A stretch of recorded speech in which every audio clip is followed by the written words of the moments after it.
도널드 트럼프 미국 대통령이 우크라이나 종전 협의를 위해 블라디미르 푸틴 러시아 대통령과 이르면 오늘 밤 통화할 예정입니다. 백악관은 그 어느 때보다 종전 합의에 가까워졌다고 밝혔는데요. 자세한 내용은 보도국 연결해서 알아보겠습니다. 강재한 기자. 네, 백악관은 트럼프 대통령과 푸틴 대통령 간 통화와 관련해 평화 합의가 타결되기 직전이라고 주장했습니다.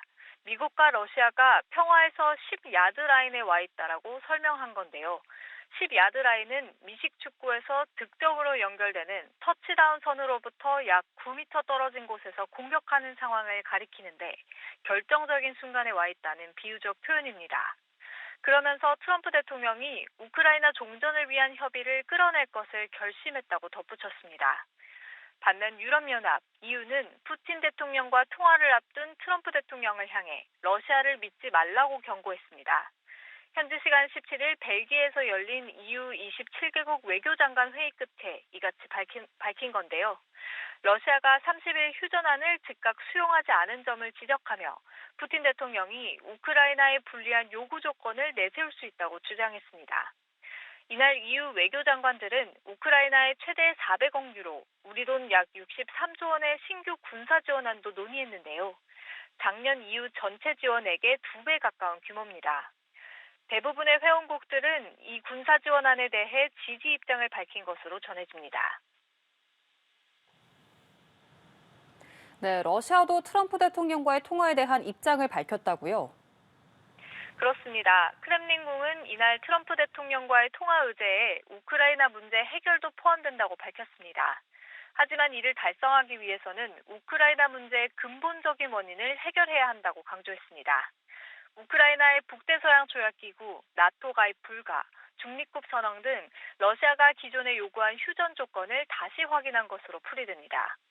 유럽이 러시아를 위협으로 간주하는 것에 대해서는 유럽의 군사주의 노선을 정당화하기 위해 외부의 적을 만들려는 시도라고 주장했는데요.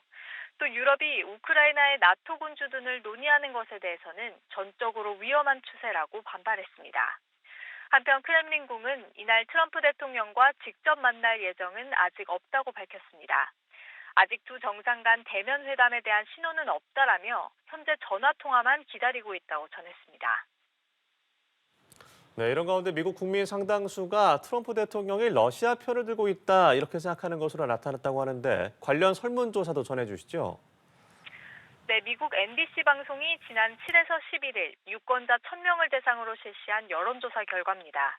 설문 결과에 따르면 응답자의 48%가 트럼프 대통령이 러시아에 동조하고 있다고 답했습니다. 우크라이나에 동조하고 있다고 응답한 응답자는 20%에 그쳤으며 40%는 어느 쪽도 아니다라고 밝혔습니다. 반면 자신이 우크라이나에 더 동조한다고 밝힌 응답자는 61%로 집계됐습니다. 러시아라고 답한 응답자들은 2%에 불과했습니다. MBC는 이번 결과에 대해 국민의 여론과 대통령을 보는 국민의 시각이 이처럼 충돌하는 경우는 기억이 나지 않는다라며 해당 여론조사를 실시한 기관의 관계자를 인용해 평가했습니다. 지금까지 보도국에서 전해드렸습니다.